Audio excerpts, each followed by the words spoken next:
بسم اللہ الرحمن الرحیم۔ انبیاء کرام کے بعد دنیا کے مقدس ترین انسان صحابہ کرام۔ سیرت الصحابہ قسط نمبر 1۔ سیرت الصحابہ کرام رضوان اللہ علیہ اجمعین، تعارف حصہ اول۔ آج سے سیرت الصحابہ کا قسط وار سلسلہ شروع کیا جا رہا ہے، جس میں ہم صحابہ کرام رضی اللہ تعالیٰ عنہ اجمعین کی سیرت مقدسہ کے واقعات ترتیب سے پیش کریں گے۔ اس سلسلے کا آغاز ہم حضرت ابوبکر صدیق رضی اللہ تعالیٰ عنہ کی سوانح حیات سے کریں گے، لیکن اس سے پہلے اصحاب رسول مقبول صلی اللہ علیہ وسلم کی مجموعی کردار اور کارناموں کے متعلق کچھ تعارف پیش کریں گے۔ اس کے بعد فرداً صحابہ اکرام کی سیرت کا مفصل تذکرہ بیان کیا جائے گا۔ اللہ سے دعا ہے کہ اللہ ہماری محنت ہمارے اور آپ سب کے حق میں قبول فرمائے، آمین۔ صحابی کے اصل معنی ساتھی اور رفیق کے ہیں، لیکن یہ اسلام کی ایک مستقل اور اہم اصطلاح ہے۔ اصطلاحی طور پر صحابہ کا اطلاق ان لوگوں پر ہوتا ہے جنہوں نے بحالت ایمان حضور اکرم صلی اللہ علیہ وسلم سے ملاقات کی ہو اور ایمان ہی کی حالت میں دنیا سے رخصت ہوئے ہوں۔ حضور اکرم صلی اللہ علیہ وسلم آخری نبی ہیں، آپ کے بعد کوئی نیا نبی آنے والا نہیں ہے۔ قرآن کریم اور حضور اکرم صلی اللہ علیہ وسلم کی عملی زندگی کا نمونہ قیامت تک محفوظ رکھنے کے لیے اللہ تعالیٰ نے ایک ایسی جماعت کو منتخب فرمایا جس کی مثال پیش نہیں کی جا سکتی۔ صحابہ کرام کے مقام اور ان کی حیثیت کو خود اللہ تبارک و تعالیٰ نے بیان فرمایا ہے، جس میں سے چند آیتوں کا ترجمہ یہاں پیش کیا جا رہا ہے، جس میں یہ بتایا گیا ہے کہ صحابہ کرام کی منتخب کردہ ایک چنندہ جماعت ہے۔ ان کی صفات کا تذکرہ گزشتہ نبیوں کی کتابوں میں بھی بیان کیا گیا ہے۔ اللہ ان سے راضی ہے اور وہ اللہ سے راضی ہیں۔ اللہ نے صحابہ کرام کو جنت کی خوشخبری بھی سنا دی۔ آیت قرآنیہ ملاحظہ فرمائیے۔ پھر وارث بنایا ہم نے کتاب کا ان لوگوں کو جن کا ہم نے اپنے بندوں میں سے انتخاب کیا، یعنی قرآن مجید کے پہلے وارث بالیقین صحابہ رسول ہیں، جن کے بارے میں آیت مبارکہ گواہی دیتی ہے۔ وہ اللہ کے منتخب بندے ہیں۔ پھر بعض مقامات پر ان منتخب بندوں کو سلام و خداوندی سے بھی نوازا گیا۔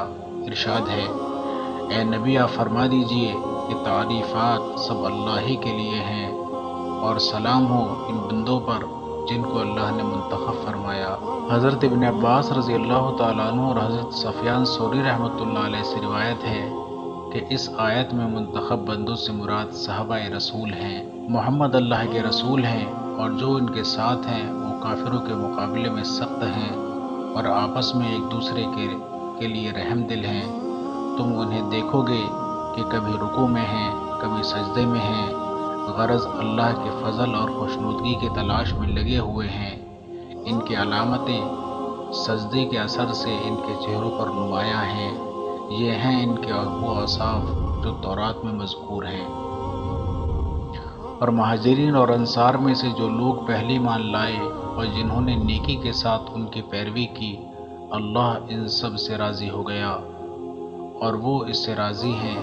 اور اللہ نے ان کے لیے ایسے باغات تیار کر رکھے ہیں جن کے نیچے نہریں بہتی ہیں، جن میں وہ ہمیشہ رہیں گے۔ یہی بڑی زبردست کامیابی ہے۔ اللہ تعالیٰ نے تم کو ایمان کی محنت عطا فرمائی اور ایمان کو تمہارے دلوں میں مرغوب کر دیا۔ کفر و فسق، عصیان سے تم کو نفرت عطا کی۔ ایسے ہی لوگ اللہ کے فضل و انعام سے راہ راست پر ہیں۔ ان لوگوں کے دلوں میں اللہ تعالیٰ نے ایمان ثبت کر دیا ہے اور ان کو اپنے فیض غیب سے مضبوطی عطا فرمائی ہے۔ صحابہ کا مقام احادیث پاک میں زبان رسالت صلی اللہ علیہ وسلم سے صحابہ کے چنندہ ہونے کی خوشخبری دی گئی، جن میں سے چند احادیث کا ترجمہ یہاں پیش کیا جا رہا ہے۔ اللہ تعالیٰ نے نبیوں اور رسولوں کے بعد ساری دنیا سے میرے صحابہ کو منتخب فرمایا اور فرمایا میرے سبھی صحابہ بھلائی والے ہیں۔ اللہ نے میرا انتخاب فرمایا اور میرے لیے میرے صحابہ کا انتخاب فرمایا۔ لوگوں میں بہترین میرے قرن والے ہیں، پھر وہ جو ان کے بعد ہیں، پھر وہ جو ان کے بعد ہیں۔ ابن آدم کے سب سے بہتر لوگوں کے درمیان مجھے بھیجا گیا ہے، اس لیے حضرت ابن مسعود فرمایا کرتے تھے، صحابہ رسول اس امت کے سب سے افضل افراد تھے، جو دل کے اعتبار سے بہت نیک، علم کے لحاظ سے سب سے پختہ اور تکلیفات کے اعتبار سے سب سے زیادہ دور رہنے والے تھے۔ حافظ ابن عبد البر نے الاستیعاب اور علامہ صفرانی نے شرح الدرۃ المزیہ میں لکھا ہے کہ جمہور امت کے رائے کے مطابق صحابہ کرام رضوان اللہ تعالیٰ عنہ اجمعین انبیاء علیہ السلام کے بعد سب سے افضل ہیں۔ صحابہ سے متعلق امت مسلمہ کو ہدایات۔ قرآن کریم میں اور احادیث میں صحابہ کرام کے مدح و ثنا کی گئی اور ان کو جنت کی بشارت دی گئی، اور اسی کے ساتھ امت کو ان کے ادب اور احترام اور ان کی اقتداء کا حکم بھی دیا گیا۔ ان میں سے کسی کو برا کہنے پر سخت وعید بھی فرمائی ہے۔ ان کی محبت کو رسول اللہ صلی اللہ علیہ وسلم کی محبت، ان سے بغض کو رسول اللہ صلی اللہ علیہ وسلم سے بغض قرار دیا گیا ہے۔ اس سلسلے کی چند احادیث ملاحظہ فرمائیے۔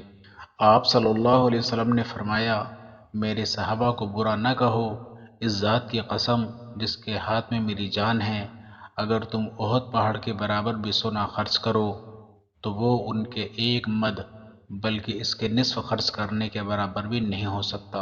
ایک اور روایت میں آپ صلی اللہ علیہ وسلم نے ارشاد فرمایا، لوگو میرے صحابہ کے معاملے میں اللہ سے ڈرو، اللہ سے ڈرو، میرے بعد ان کو نشانہ نہ بناؤ۔ جس نے ان سے محبت کی، اس نے میری محبت کی وجہ سے ان سے محبت کی، اور جس نے ان سے بغض رکھا، اس نے در حقیقت مجھ سے بغض رکھا۔ جس نے ان کو اذیت پہنچائی، اس نے مجھ کو اذیت پہنچائی، اور جس نے مجھ کو اذیت پہنچائی، اس نے اللہ کو اذیت پہنچائی، اور جس نے اللہ کو اذیت پہنچائی قریب ہے کہ اللہ تعالیٰ اس کو پکڑ لے۔ حضرت سعید بن زید رضی اللہ تعالیٰ عنہ سے مروی ہے، خدا کی قسم ہے کہ صحابہ اکرام میں کسی شخص کا رسول اللہ صلی اللہ علیہ وسلم کے ساتھ کسی جہاد میں شریک ہونا جس میں اس کا چہرہ غبار آلود ہو جائے، غیر صحابہ سے ہر شخص کی عمر بھر کی عبادت و عمل سے بہتر ہے، اگرچہ اس کو عمر نو عطا ہو جائے۔